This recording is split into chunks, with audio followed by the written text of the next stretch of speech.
Pastor Osagie Ize Iyamu, one of the governorship aspirants of the All Progressives Congress in Edo State, has emerged winner of the party's direct primary election conducted on Monday. Hi, welcome to What's Happening. These are the top 10 stories now. At number 10, following the increasing security challenges in the country, the Senate President Ahmed Lawan has threatened to fire the nation's security chiefs if they do not sit up. He said this while speaking to State House correspondents after his meeting with President Muhammadu Buhari on Sunday. Those who are heading these agencies, especially the service chiefs, must sit up. They must sit up. In fact, we must have milestones and timelines on how we are going to deal with this. We can't just go on without any time frame for dealing with these issues. If after we provide some support and someone is found short of expectation, he should be shown out of the way if he refuses to go. Buhari had also assessed the worsening security situation in the country last week and had declared that the security chiefs were not living up to their responsibilities.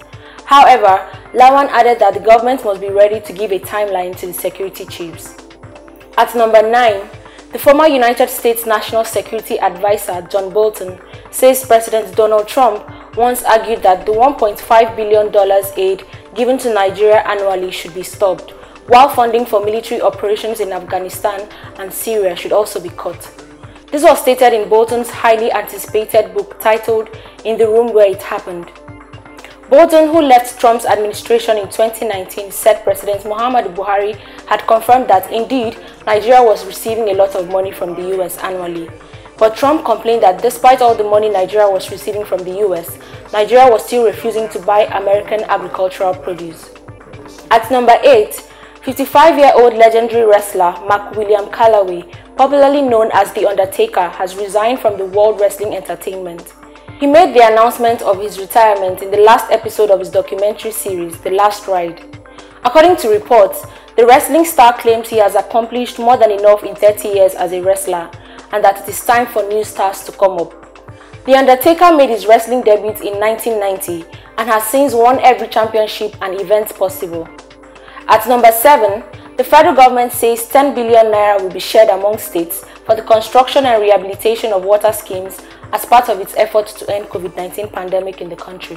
The Minister of Water Resources, Suleiman Adamu, said that the interventions would include provision of contactless hand-washing facilities and hiring of water sanitation and hygiene volunteers to educate the populace on the importance of hand-washing and personal hygiene. Also, the volunteers from each state would work for 3 months in all communities. At number 6, the Attorney General of the Federation and Minister of Justice, Abubakar Malami, has recommended 3 persons as replacements for the acting chairman of the Economic and Financial Crimes Commission, Ibrahim Magu. This was contained in a memo sent to President Muhammadu Buhari by the AGF, asking for the immediate sack of Magu as head of the anti-graft agency over alleged multiple serious offences such as diversion of recovered loot, insubordination and misconduct. According to news sources, the 3 persons recommended for Magu's replacement are Deputy Inspector General of Police Mohammed Sani, FCT Commissioner of Police Bala Siroma, and a retired Assistant Inspector General of Police from Kebbi State.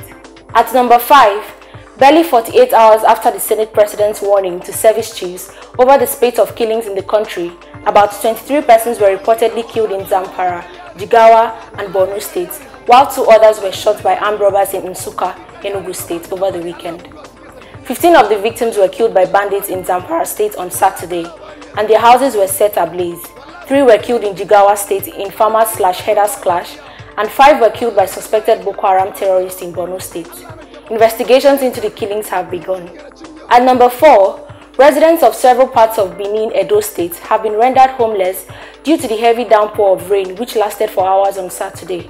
In the worst heat areas, houses and vehicles were submerged by flood water.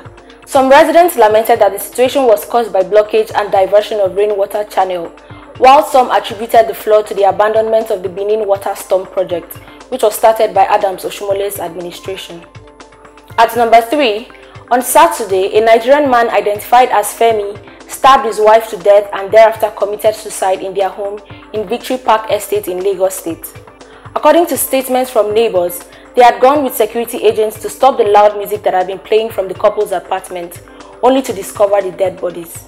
Apparently, the man had killed his wife, bound her legs and hands with sellotape, shaved her hair with a clipper, stabbed her head and eyes multiple times with different knives, and thereafter committed suicide by drinking sniper. The spokesperson of the Lagos State Police Command, Bala Elkanah, confirmed the incident.